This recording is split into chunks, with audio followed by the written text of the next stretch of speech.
ശരി ഡോക്ടർ, ഇപ്പോൾ ഒരു കോൾ ഉണ്ട്. സാറാമ്മ ജോർജ്, നീലഗിരി. സാറാമ്മ ചോദിച്ചോളൂ. ശരി. സാറാമ്മ കേൾക്കാമോ? ടിവിയുടെ വോളിയം മ്യൂട്ട് ചെയ്ത് വെച്ച് ഫോണിൽ ശ്രദ്ധിച്ച് സംസാരിക്കാമോ? സന്ധിവാതം പിന്നെ ഈ കാൽമുട്ടുകൾക്കും കൈമുട്ടുകൾക്കും വരുന്ന രോഗം തന്നെയല്ലേ ഡോക്ടർ? അതാ ഞാൻ പറഞ്ഞതമ്മ. സന്ധിവാതം രണ്ട് തരത്തിലുണ്ട്. സന്ധിവാതം എന്ന് പറഞ്ഞാൽ ഈ മുട്ടുകളിൽ വരുന്നത് പ്രായമുള്ളവരിൽ വരുന്ന തേയ്മാനം കൊണ്ടാണ്. പക്ഷെ മറ്റ് സന്ധികൾക്ക് ഉണ്ടാകുന്ന വേദന, നീർക്കെട്ട്, രാവിലെ എഴുന്നേൽക്കുമ്പോഴുള്ള മുറുക്കം എന്നിവയൊക്കെ ഓട്ടോ ഇമ്മ്യൂൺ വാദങ്ങൾ, അതായത് ആമവാദം മുതലായ ഓട്ടോ ഇമ്മ്യൂൺ വാദങ്ങളുടെ ലക്ഷണങ്ങളാകാം.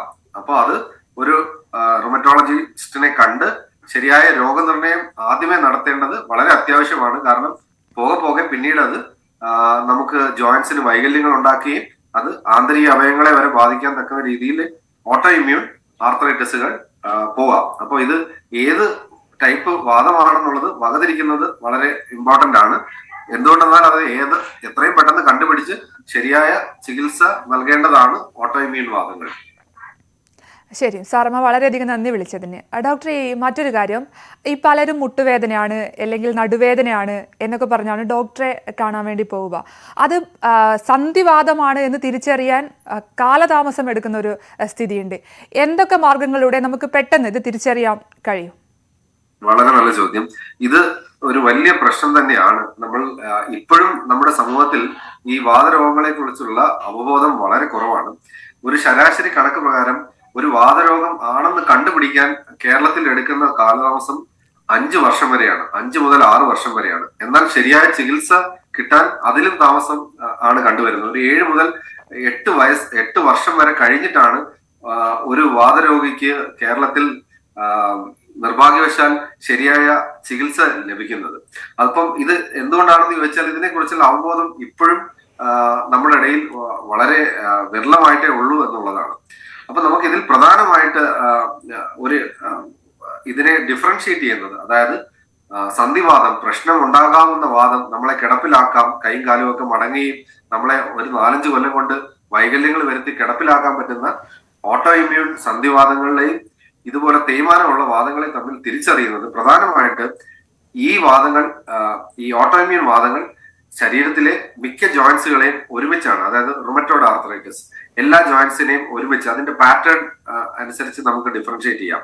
അപ്പം സന്ധികളിൽ ഉണ്ടാവുന്ന നീർക്കെട്ട്, വേദന, അത് ആ സമയത്ത് ശരിയായ ചികിത്സ നടത്തിയില്ലെങ്കിൽ അത് പോകെ പിന്നീട് വൈകല്യങ്ങൾ ഉണ്ടാക്കാം. കൈകൾക്ക് വിരലുകൾ മടങ്ങിപ്പോവുകയും ചില ഓരോ ടൈപ്പിലുള്ള ഡിഫോമിറ്റീസ് കാണാം. ഇത് കാണുമ്പോൾ നമുക്കറിയാം ഇത് പ്രശ്നമുള്ള വാദമാണെന്നുള്ളത്. അപ്പം രാവിലെയുള്ള സ്റ്റിഫ്നെസ് അതൊരു പ്രധാന സൈനാണ്. രാവിലെ ഉള്ള പിരിമുറുക്കം, കൈ ഒരു എഴുന്നേറ്റ് ഒരു അരമണിക്കൂർ എടുക്കും ഈ കുറ്റി തുറക്കാനും ഗ്യാസ് ഓണാക്കാനും ഒക്കെ വളരെ ബുദ്ധിമുട്ടായിരിക്കും. ഒരു പോകെ ഒരു വെയിലൊക്കെ അടിക്കുമ്പോഴേ കുറച്ച് റിലീഫ് ഉണ്ടാവുള്ളൂ. ഇത് ഒരു ഓട്ടോ ഇമ്മ്യൂൺ വാദത്തിന്റെ പ്രധാന ഒരു ലക്ഷണമാണ്. ശരി ഡോക്ടർ, നമുക്കൊരു കോൾ ഉണ്ട്. ഷിഹാബുദ്ദീൻ, പാലക്കാട് നിന്ന്. ഷിഹാബുദ്ദീൻ, സംശയം ചോദിച്ചോളൂ. ഷിഹാബുദ്ദീൻ കേൾക്കാമോ? ഓക്കെ, ചോദിച്ചോളൂ.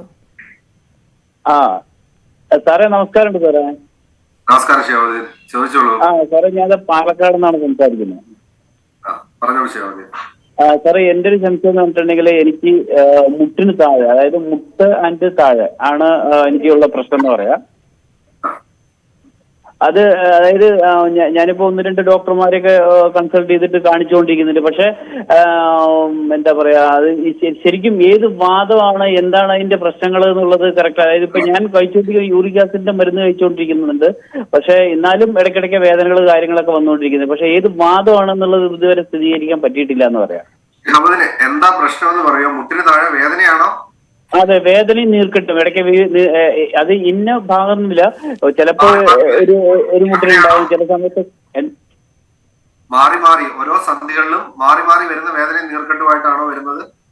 അതെ, ചിലപ്പോ നീർക്കെട്ടുണ്ടാവും, ചിലപ്പോ വേദന മാത്രം ഉണ്ടാവും. ചിലപ്പോ ഒരു ഇന്ന ഭാഗം എന്ന് പറയാനില്ല, അത് ഏത് ഭാഗത്തെ വേദന എന്നും പറയാൻ ചിലപ്പോ സാധിച്ചൊന്നും വരില്ല. ശരി. അപ്പൊ മാറി വരുന്ന വേദന, അതായത് ഒരു സന്ധിയിൽ വേദനയും നീർക്കെട്ടും വരികയും ആ സമയത്ത് അതിൽ അതിഭയങ്കരമായ വേദനയും ആ ജോയിന്റ് അനക്കാൻ ബുദ്ധിമുട്ടുണ്ടാവുകയും ചെയ്യും. ഇടയ്ക്ക് കുറച്ച് സമയങ്ങളിൽ കുഴപ്പമില്ല, അല്ലെങ്കിൽ എന്തെങ്കിലും ഒരു പെയിൻ കില്ലർ കഴിക്കുമ്പോൾ അത് സെറ്റിൽ ആവും. പക്ഷെ പിന്നീട് പോകെ പോകെ മറ്റു ജോയിന്റുകളിലും ഇതുപോലെ വന്നു പോകുന്ന വേദന. 2-3 ടൈപ്പ് വാതരോഗങ്ങളിൽ ഇത് വരാം. അതിൽ പ്രധാനമാണ് നിങ്ങൾ പറഞ്ഞ യൂറിക് ആസിഡ് എന്ന ക്രിസ്റ്റൽ കൊണ്ട് ഉണ്ടാകുന്ന വാതരോഗം. യൂറിക് ആസിഡ് ലെവല് ശരീരത്തിൽ ക്രമാതീതമായി വളർന്നാൽ വരുന്ന ഒരു ടൈപ്പ് ആർത്രൈറ്റിസ് ആണ് ഈ ഗൗട്ടി ആർത്രൈറ്റിസ്. കേട്ടിട്ട് അതാണെന്ന് തോന്നുന്നു. അല്ലെങ്കിൽ നമ്മൾ ആമവാദ രോഗത്തിൽ വരുന്ന പാലൻഡ്രോമിക് റുമാറ്റിസ് എന്ന് പറഞ്ഞ മറ്റൊരു വാദത്തിലും ഇതുപോലെ വരാം. അപ്പോൾ ഒരു റുമറ്റോളജിസ്റ്റിനെ കണ്ട് ഇത് ശരിയായ രോഗനിർണയം നടത്തിയാൽ ഈ പറഞ്ഞ രോഗത്തിന് നല്ല ചികിത്സ ഉള്ളതാണ്, വളരെ ഫലപ്രദമായ ചികിത്സ ഉള്ളതാണ്. ഒരു തുടർ ചികിത്സ കുറച്ചു കാലം ചിലപ്പം വേണ്ടി വന്നേക്കാം. അപ്പൊ യൂറിക് ആസിഡ് ലെവല് കുറഞ്ഞായതുകൊണ്ട് മാത്രം ഇത് ഗൗട്ട് അല്ല എന്ന് പറയാൻ പറ്റില്ല. അപ്പോൾ ഒരു ക്ലിനിക്കൽ ഡയഗ്നോസിസും ചിലപ്പോൾ ആവശ്യമായ ചില ടെസ്റ്റുകൾ ഉപയോഗിച്ച് ഇത് ഗൗട്ട് അഥവാ യൂറിക് ആസിഡ് കൂടുതൽ കൊണ്ടാകുന്ന വാദമാണോ അതോ മറ്റ് ആമവാദ രോഗങ്ങൾ പോലുള്ള വാദങ്ങളിൽ നിന്ന് വരുന്ന വേദനയാണോ എന്ന് ഒരു റുമറ്റോളജിസ്റ്റിനെ കണ്ട് രോഗനിർണയം നടത്തിയാൽ ശരിയായ ചികിത്സ ഉള്ള ഒരു അസുഖമാണ്. ഓക്കെ ഷിഹാബുദ്ദീൻ.